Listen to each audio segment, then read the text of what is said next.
الحمد لله رب العالمين والعاقبة للمتقين والصلاة والسلام على أشرف الأنبياء والمرسلين أما بعد فأعوذ بالله من الشيطان الرجيم بسم الله الرحمن الرحيم قال الله تبارك وتعالى في القرآن المجيد والفرقان الحميد فأما الزبد فيذهب جفاء وأما ما ينفع الناس فيمكث في الأرض صدق الله العلي العظيم وصدق رسوله النبي الأمين الكريم ونحن على ذلك لمن الشاهدين والشاكرين والحمد لله رب العالمين. عن النبي صلى الله تعالى عليه وسلم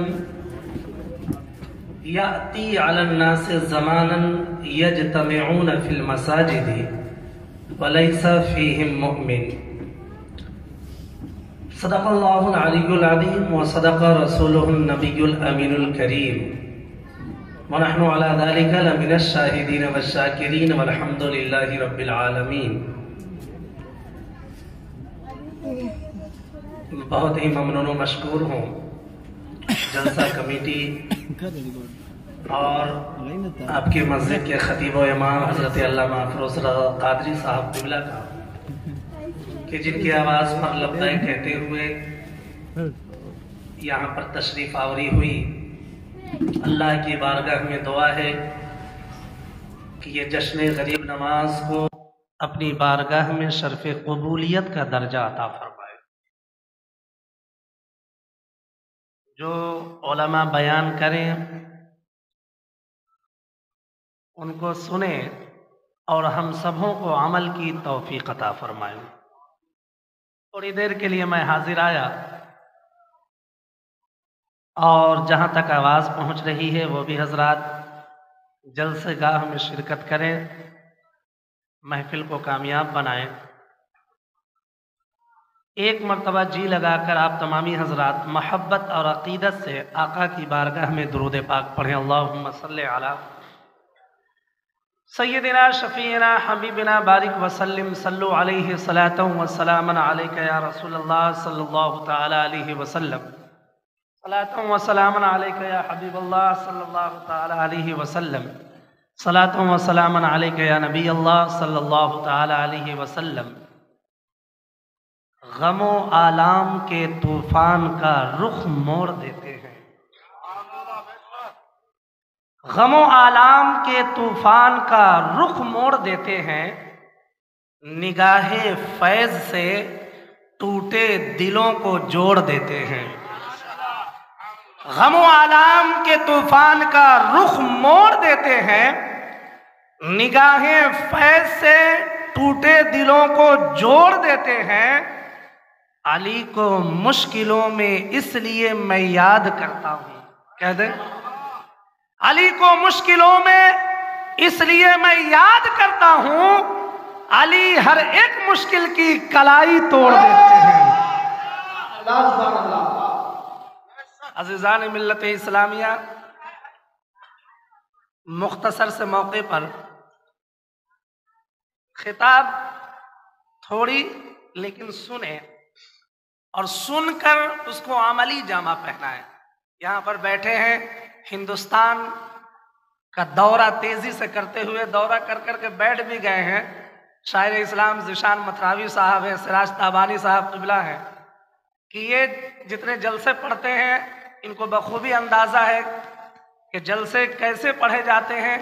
اور کتنی بھیڑ کے اور کتنے بڑے بڑے مجمعوں میں پڑھ چکے ہیں. آپ اپنے اندر بیداری پیدا کریں اور گفتگو سماعت کریں. کہ حضرات، میں نے قرآن مقدس کی سورہ رعد کی ایک آیت پڑھی ہے، فَأَمَّا الزَّبَدُ فَيَذْهَبُ جُفَاءً وَأَمَّا مَا يَنْفَعُ النَّاسَ فَيَمْكُثُ فِي الْأَرْضِ. جو جھاگ ہے نا، جھاگ، قرآن مقدس کہتا ہے جو جھاگ ہے وہ یوں ہی اڑ جاتا ہے، وہ ختم ہو جاتے ہیں، لیکن باقی وہی رہتا ہے جو شخص زمین پر بہتر کام کر کے لوگوں کو فائدہ پہنچا دیتا ہے. یہ میں نے ترجمانی پیش کی اور اس کے بعد ایک حدیث پاک پڑھا کہ اللہ کے رسول نے مستدرک للحاکم میں ارشاد فرماتے ہیں کہ زمانہ ایک ایسا آئے گا، ایک ایسا لوگوں پر زمانہ آئے گا جو مسجدوں میں خشوع و خضوع کے ساتھ نمازیں پڑھ رہے ہیں، عبادتیں کر رہے ہیں، ذکر و اذکار میں مصروف ہیں، ہمہ وقت اللہ کی کبریائی بلند کر رہے ہیں، لیکن جب اندر جھانک کر دیکھو گے، تلاش کرو گے تو وہ مومن نہیں ہوں گے، مومن نہیں ہوں گے۔ تو آج ہم جن کی محفل میں بیٹھے ہیں، غریب نواز علیہ رحمت و رضوان، غریب نواز علیہ رحمت و رضوان، اب آپ اپنے اوپر یہ طے کریں کہ ہماری زندگی سے ہمارے علاقے میں رہنے والوں کو کتنا فائدہ پہنچ رہا ہے، چاہے وہ کسی بھی طبقے کا اور کسی بھی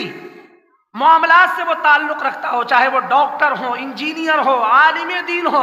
شعرا ہیں، چاہے وہ کسی بھی لیبل کا آدمی ہو، یہ اپنے آپ پر طے کرے کہ غریب نواز علیہ رحمت و رضوان جو عطائے رسول ہیں، ان کی زندگی کا سب سے بڑا محور اور مرکز جو ہے وہ اللہ کے رسول صلی اللہ علیہ وسلم کی امت محمدیہ کی خدمت میں اپنی پوری زندگی کو صرف کر دیا۔ صرف یہی ہے، آپ اندازہ لگائیں پوری زندگی، ورنہ اسی طرح نہیں 583 میں جب سرکار علیہ الصلوۃ والسلام 583 ہجری میں حج بیت اللہ کے لیے تشریف لے کر گئے اور خانہ کعبہ کا طواف کر رہے ہیں، 20 سال کی عمر ہے اور 20 سال کی عمر میں طواف کر رہے ہیں، دوران طواف کعبے کے اندر سے آواز آتی ہے، رضیت بک یا معین الدین، اے معین الدین، اللہ تعالیٰ تم سے راضی ہو چکا ہے۔ آپ اندازہ لگائیں وہ کوئی اور نہیں، غریب نواز تھے، کعبے کا طواف سب کرتے ہیں، خانہ کعبہ کی زیارتیں سب کرتے ہیں، کتنے جاتے ہیں، کن کا حج قبول ہوتا ہے یا نہیں ہوتا یہ کوئی نہیں جانتا ہے، وہاں سے لوٹ کر چلے آتے ہیں، لیکن جس کے بارے میں آواز آتی ہے وہ اجمیر کی دھرتی پر آرام فرمانے والا غریب نواز ہے کہ کعبے کے اندر سے آواز آتی ہے کہ اے معین الدین تجھ سے اللہ راضی ہو گیا، تو بھی اللہ سے راضی ہو جا۔ یہ بہت بڑی بات ہے بھائی، ہم علاقے میں ہیں تو ایسا نہیں ہے کہ صرف کرامتیں سننا ہی یہ کمال کی بات ہے، ہم نے تعلیمات پر غور کرنی ہے کہ غریب نواز نے ہمیں پیغام کیا دیا ہے۔ اگر علاقے کا کوئی ڈاکٹر یا پروفیسر لیول کا ہے یا کچھ بھی ہے تو کم سے کم اپنے علاقے میں یہ تو کوشش ہونی چاہیے کہ میں پروفیسر ہوں تو اپنے علم کے بدولت چند لوگوں کو پروفیسر بنا دوں، ان بچوں کو یہ تعلیم دے دوں، اگر وہ پڑھنا جانتا ہے، ذہین ہے، لیکن پیسے کی وجہ سے پڑھ نہیں پا رہا ہے، غربت کی وجہ سے پڑھ نہیں پا رہا ہے، تو اس کو محنت کر کے فری آف کاسٹ تعلیم دلا کر کم سے کم اپنے جیسا بنا دے کہ ہمارے قوم میں اگر ایک لڑکا بڑے عہدے پر پہنچا تو اس کی کاوشوں کی وجہ سے تب جا کر وَأَمَّا مَا يَنفَعُ النَّاسَ فَيَمْكُثُ فِي الْأَرْضِ کہ وہ پروفیسر اگر قبر میں بھی چلا گیا لیکن اس کا پڑھایا ہوا بچہ ایک بھی علاقے میں گھوم رہا ہے تو یہ کہنے پر مجبور ہو جائے گا کہ 50 سال پہلے جس شخص نے تعلیم دلائی اس کا زندہ مثال سامنے گھوم رہا ہے، سامنے ٹہل پھر رہا ہے۔ آپ کی زندگی سے فائدہ کیا پہنچ رہا ہے؟ آپ اپنے اندر جھانکیں اور تلاش کرنا شروع کر دیں کہ میرے ماں باپ کو مجھ سے فائدہ کتنا پہنچ رہا ہے، میری بہن کو مجھ سے فائدہ کتنا پہنچ رہا ہے، میرے گھر والوں کو مجھ سے فائدہ کتنا پہنچ رہا ہے، میرے پڑوسیوں کو مجھ سے فائدہ کتنا پہنچ رہا ہے، میرے پڑوسی مجھ سے خوش ہیں یا نہیں، میرے گھر کے اور علاقے کے جو افراد ہیں ان بچوں پر ہمارا تعلق کیا ہے، ہمارا معاملات کیا ہے۔ آپ یقین جانیں نمازیں اپنی جگہ عبادتیں رکھتی ہے، اس کا مقام بہت بلند ہے، روزہ اپنی جگہ ہے، اس کا مقام بہت بلند ہے، لیکن آپ کے اخلاق سے اگر آپ کا علاقہ خوشحال نہیں ہے تو نمازیں آپ کی وہیں کی وہیں رہ جائیں گی، آپ کی بد اخلاقی کی وجہ سے اللہ تعالیٰ آپ کے اعمال کو بھی قبول نہیں فرمائے گا۔ ورنہ جنید بغدادی کا نام آپ نے سنا ہوگا، یہ مزار توڑتے توڑتے کہاں تک پہنچے؟ اجمیر کی دھرتی تک۔ حضرت اورنگزیب ہے، جنید بغدادی کا ایک واقعہ میں آپ کو پیش کرتا ہوں۔ حضرت اورنگزیب کہاں تک پہنچے، یہ کیا معاملہ ہوا، میں اس کو پیش نہیں کرنا چاہتا۔ حضرت جنید بغدادی آپ جا رہے اپنے علاقے سے دریا کے کنارے سے سفر کر رہے ہیں، جب جا رہے ہیں تو دریا کے کنارے ایک دیکھتے ہیں کہ بچھو دریا یعنی پانی میں ڈوب رہا ہے، بچھو پانی میں ڈوب رہا ہے، تو جنید بغدادی نے اس بچھو کو نکالا، اور انگلیوں سے نکالنے کے بعد انگلیوں کو اس طرح ہاتھ میں اس انگلیوں میں پکڑے رکھے۔ اب بچھو کو جیسے نکالتے ہیں، بچھو کی فطرت ہے وہ ڈنک مارنا شروع کر دیا۔ اب وہ ہاتھوں میں یعنی انگلیوں میں ڈنک مار رہا ہے، بچھو ڈنک مارتا ہوا رہ رہا ہے، مار رہا ہے، لیکن جنید بغدادی کو مارتے مارتے اتنی تکلیف پہنچی کہ وہ چھوٹ گیا، پھر پانی میں ڈوبنے لگا۔ پھر جنید بغدادی نے دوسری مرتبہ نکالا، اور نکالنے کے بعد پھر وہ ڈنک مارنا شروع کیا، تو ڈنک مارنے کی وجہ سے پھر وہ پانی میں گرا۔ تیسری مرتبہ نکالا، جب تیسری مرتبہ نکالا تو کچھ مریدین پوچھ پڑے، اے جنید بغدادی سید الطائفہ، آپ یہ بتائیں، آپ اس کو زندگی دینے کی کوششیں کر رہے ہیں، اس کو آپ زندگی دے رہے ہیں، اور اس کا حال یہ ہے کہ یہ ڈنک مار مار کر آپ کو تکلیفیں پہنچا رہا ہے، آپ کو پریشان کر رہا ہے۔ تو جنید بغدادی نے کہا، اے میرے مریدوں سنو، یہ بچھو اپنی فطرت پر عمل کر رہا ہے، جنید بغدادی اپنی فطرت پر عمل کر رہا ہے، اپنی فطرت پر عمل کر رہا ہے۔ اس کا کام ہے ڈنک مارنا، اس کا کام ہے تکلیفیں پہنچانا، لیکن جنید بغدادی کا کام ہے تکلیفیں نہیں، لوگوں کو سکون اور راحت پہنچانا، بہتر سکون اور راحت پہنچانا، اطمینان۔ اگر آپ سے ہے، آپ اندازہ لگائیں نا، آپ طے کریں نا کہ ہم غریب نواز کی محفل میں بیٹھے ہیں، غریب نواز کا رویہ کیسا تھا،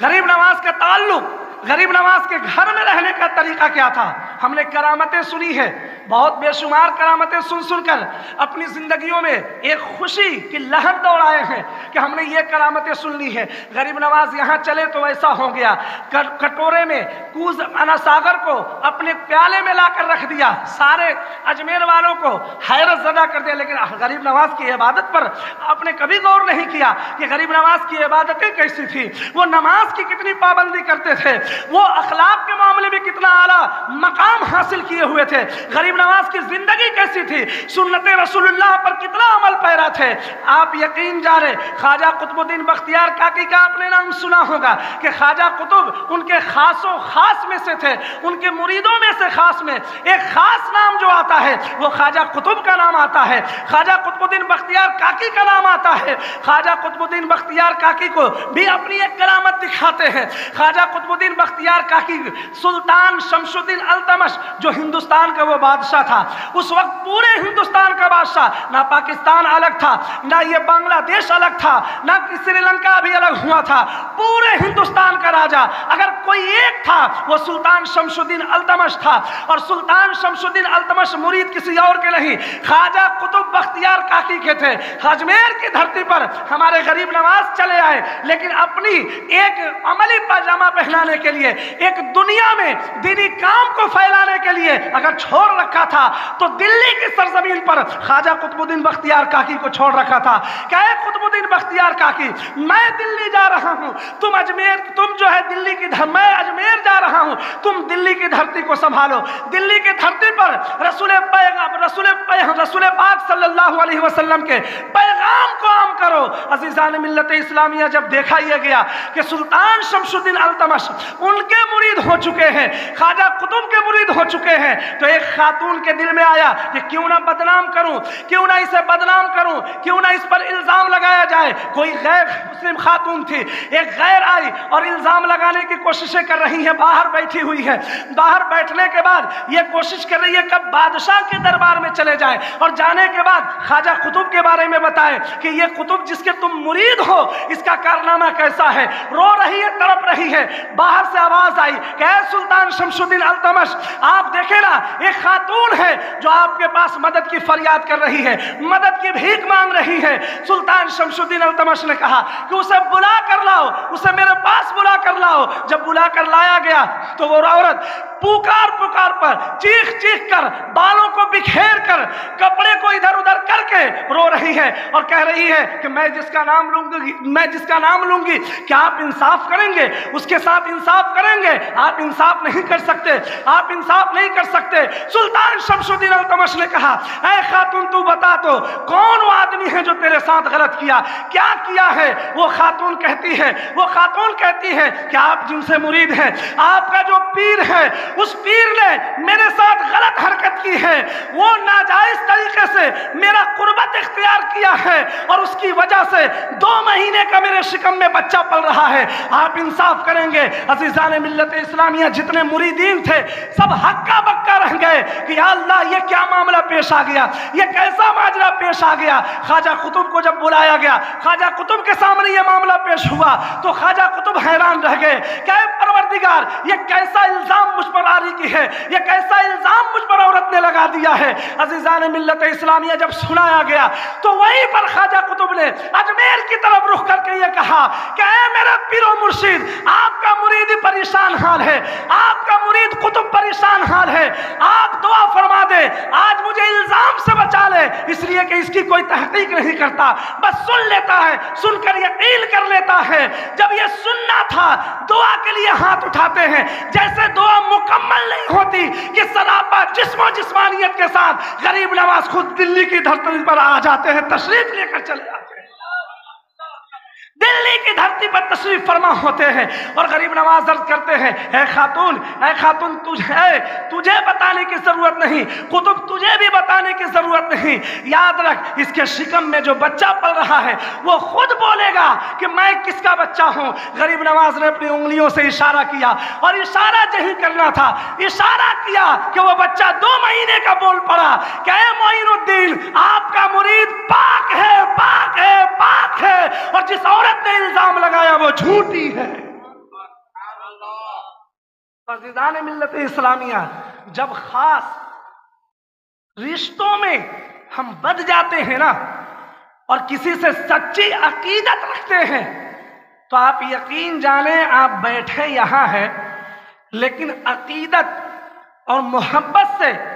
پکاریں گے تو آقا صلی اللہ علیہ وسلم مدینے سے یہاں فیض بانٹتے ہوئے نظر آئیں گے۔ عقیدت، ہمارا دل، ہمارے معاملات مضبوط ہونی چاہیے۔ آپ اندازہ لگائیں نا آج ہمارا حال یہ ہے کہ ہم جمعہ ٹو جمعہ نمازی بنے ہوئے ہیں، وقت ملا تو پڑھے، نہیں ملا تو نہیں پڑھے، لیکن پھر بھی فخر اس بات پر ہے کہ ارے ہم مسلمان ہیں، ہم مسلمان ہیں، ہم یہ ہیں، ہم فلاں ہیں، جلسے میں بیٹھے ہیں، لیکن کتنوں نے کبھی ایسا سوچا، کبھی غور و فکر کیا کہ ہماری زندگی میں ہمارے معاملات سے کتنے افراد، کتنے بھائی ہمارے خوش ہیں، ہم نے اپنے ماں باپ کے ساتھ سلوک کیسا کیا ہے، ہمارے والدین ہم سے خوش ہیں یا نہیں ہیں، کیا ہم دیگر مزاروں پر بوسہ دیتے ہیں، پیروں کے ہاتھ چومتے ہیں، کبھی اپنے والدین کا ہاتھ چوم کر جنت کے خزانے سے معمور ہوئے یا نہیں ہوئے، جنت کا خزانہ لوٹے یا نہیں لوٹے، جن کے بارے میں سرکار علیہ الصلوۃ والسلام فرماتے ہیں کہ جو بچہ عقیدت و احترام کے ساتھ، محبت کے ساتھ، پیار بھری نظروں سے اپنے والدین کی زیارت کرتا ہے، اپنے والدین کی طرف دیکھتا ہے، اللہ تعالیٰ اسے ایک حج مبرور کا ثواب عطا فرماتا ہے۔ صرف حج کا نہیں، حج مبرور یعنی جو مقبول حج ہو جاتا ہے اللہ تعالیٰ اس کا ثواب عطا فرماتا ہے۔ تو آپ اندازہ لگائیں کہ آپ کا بہوار کیسا ہے، آپ کا معاملات کیسے ہیں، آپ کی بہنوں کے ساتھ معاملات کیسے ہیں، ہماری زندگی کیسے گزر رہی ہے، کیا ہماری بہن ہمارے والد کے جائیداد میں سے ہم نے پورا کا پورا رکھ لیا ہے یا للذکر مثل حظ الانثیین پر عمل بھی کیا ہے، اس کا پورا رکھ لیا ہے یا اس کا جو حق ہوتا ہے وہ بھی دیا ہے۔ آپ یاد رکھیں کوئی خانہ کعبہ گیا اور خانہ کعبہ جانے کے بعد دعاؤں پر دعائیں کر رہا ہے، خوب دعا کر رہا ہے، خوب دعا کر رہا ہے، کوئی دعا مقبول نہیں ہوتی ہے، آواز آتی ہے ملبسہ حرام ومطعمہ حرام ومشربہ حرام، ارے تیرا کھانا حرام کا، تیرا پینا حرام کا، تیرا جو کپڑا پہن کر آیا ہے وہ کپڑا حرام کا ہے، اور تو خانہ کعبہ میں آ کر اللہ کی بارگاہ میں دعا قبولیت مانگ رہا ہے، وہ قبولیت ہونے کی دلیل مانگ رہا ہے۔ پہلے تو جا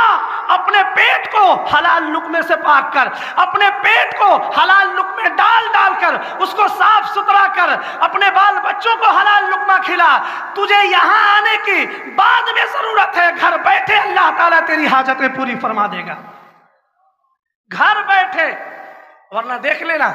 تعلیمی میدان میں ہمارا حال کیا ہے، آپ اندازہ لگائیں بھائی کہ آپ کے علاقے میں اتنے لوگ رہتے ہیں، وکیل کتنے ہیں؟ اگر باپ دکان چلا رہا ہے تو 10 سال کے بعد بیٹے کو بھی دکان میں رکھنے کی کوشش کرتا ہے. کیوں؟ 2-3 گھنٹہ دوستوں کے ساتھ چائے نوشی اور دیگر جگہ بیٹھ کر گپ شپ کرنے کا موقع ملے. ارے تم دکان چلا رہے ہو تو اور محنت سے دکان چلاؤ اور اس بیٹے کو پڑھانے کی کوشش کرو تاکہ وہ بیٹا میری طرح دکان پر بیٹھ کر وقت نہ گزارے بلکہ اتنا علم حاصل کرے کہ آپ جانتے ہیں آنے والے دور میں ہمارے پاس علم کے علاوہ، ہمارے پاس تعلیم کے علاوہ کوئی چیز نہیں بچ جائے گی جو ہم ہندوستان میں لانے کا اندازہ لگائیں. نعرے تکبیر، نعرے رسالت. شاعر ہندوستان محمد علی فیضی صاحب قبلہ،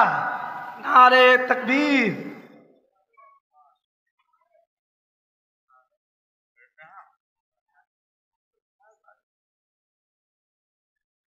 حضرات،